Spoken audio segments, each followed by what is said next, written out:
On September the 16th, 1620, two ships set sail from Plymouth, England, the Speedwell and the Mayflower.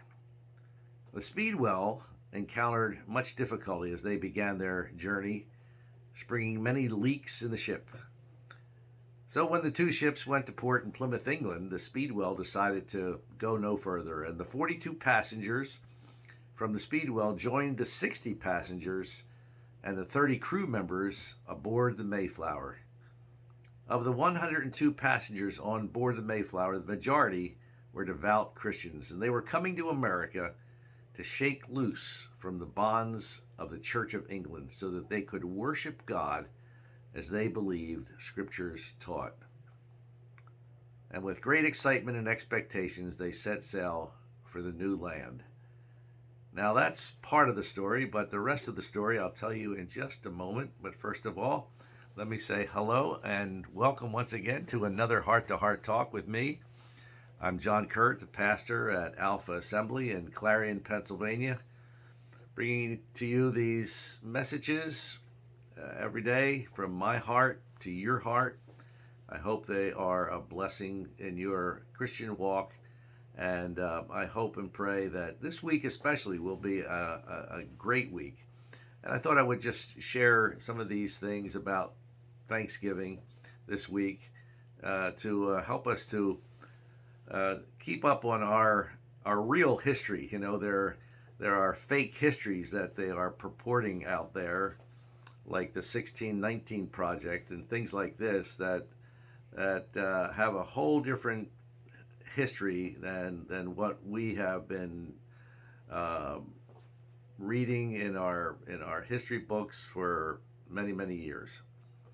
So anyway, let's get on with this. So they started out with great expectations and excitement, but it wasn't long before the trip became difficult for several reasons, as noted by William Bradford, a historian on the Mayflower, who would later become the governor of the colony for 33 years once they reached the shores of what is now the United States.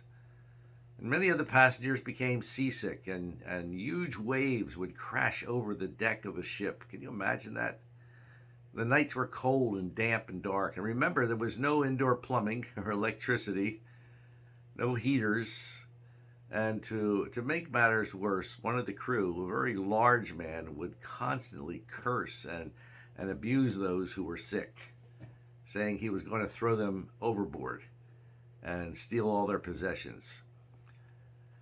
Well, Bradford records, but it pleased the Lord God, before they came half over the sea, to bring upon this man a grievous disease, which would eventually take his life, and so that the people from then on didn't have to deal with that man anymore. But their problems were far from over.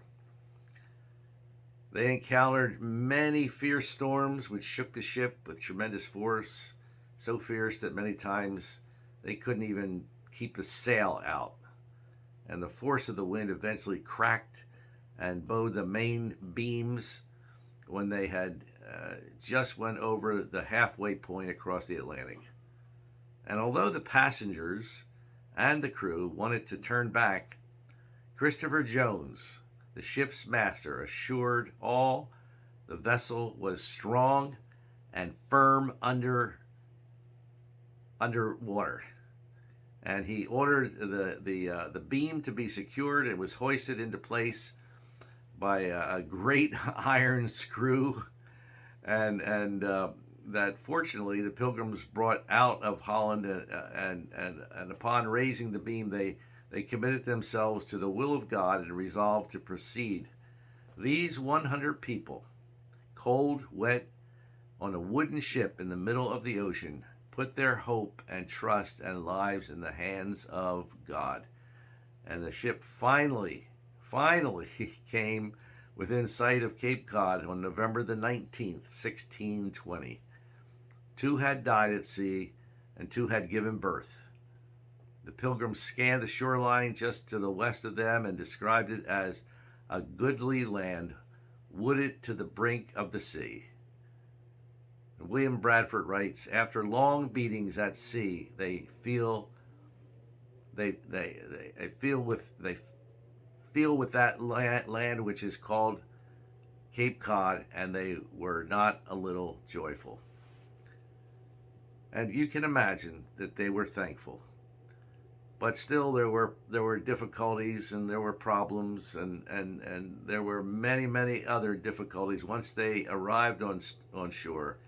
But their first Thursday, they would celebrate a Thanksgiving Day, and they had a meal planned. Maybe it wasn't as much as what we are used to, but they were thankful to be in America, and so that's just a little bit of the story, and we can be thankful for them, for those people that paved the way for us to have this great nation. And Lord, I pray that we can keep things going in a right direction.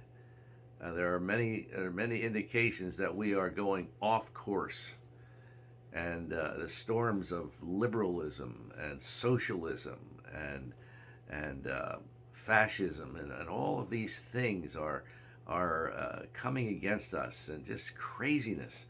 So we need to really pray and keep working and going forward, and trusting the Lord that He is going to bring us through as Americans.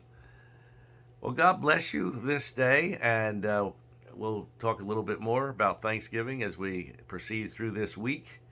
And I hope, of course, if I don't see you again, have a wonderful and a happy Thanksgiving. God bless you. Have a great day, and we will see you some more. God bless. Bye-bye.